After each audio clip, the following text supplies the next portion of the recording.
The history of the Atlanta Braves in the 80s is the study of a team who could draw no fans, a study of a team going nowhere. The Braves played each season as if they were in a sleepwalk. The players gave the fans little reason to come to the ballpark.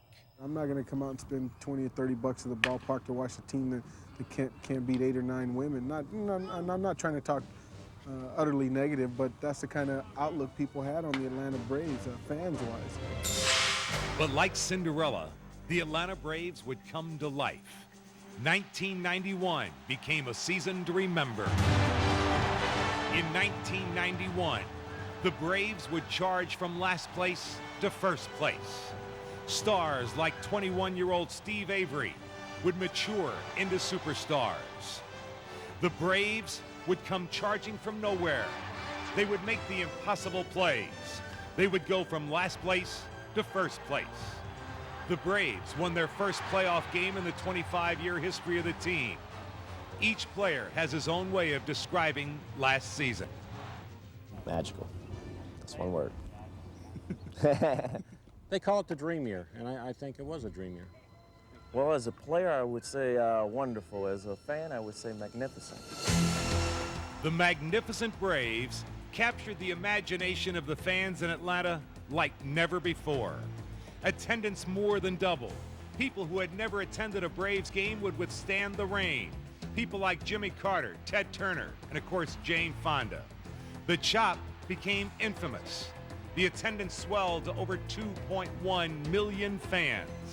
The players appreciated the fans as much as the fans appreciated the players. It was fun. I mean, some days we'd go out to the field early just to watch the fans, and you know, when you get that kind of support, it can only help your team out. And you know, I think in the second half of the year, we were winning 3 out of every 4 games at home, and if you can do that all year, you're going to be successful.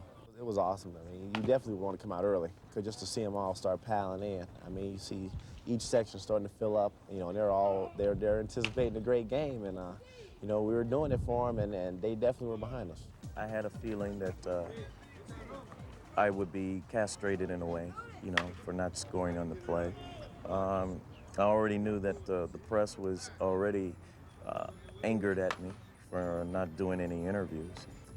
But I was more concerned with the disappointment of not getting that last victory. But back in Atlanta, the fans did not blame Lonnie Smith. A crowd of over 750,000 showered the team with their appreciation on their welcome home following their World Series appearance. When we got back to Atlanta, they had a parade for us, and they were expecting about 200,000 people, and they had 750,000. And during and after that parade, they made us, the city of Atlanta made us, feel like winners. So we felt good about ourselves. It's the spring of '92. All around Florida, the question is, can the Braves do it again? Hey, I got today's program, Scott Cotton lineup. One size fits all. Last year, the Braves were the Cinderella team. They went from last place to first place.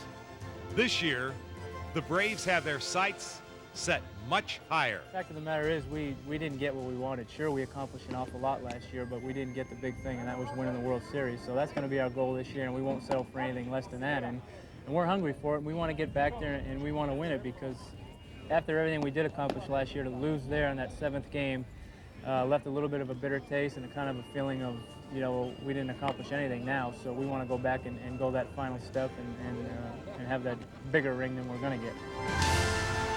In 1991, the Braves gave baseball and its fans one of the greatest, most memorable seasons in baseball history. In Atlanta, they're hoping these Braves will reach baseball's ultimate reward.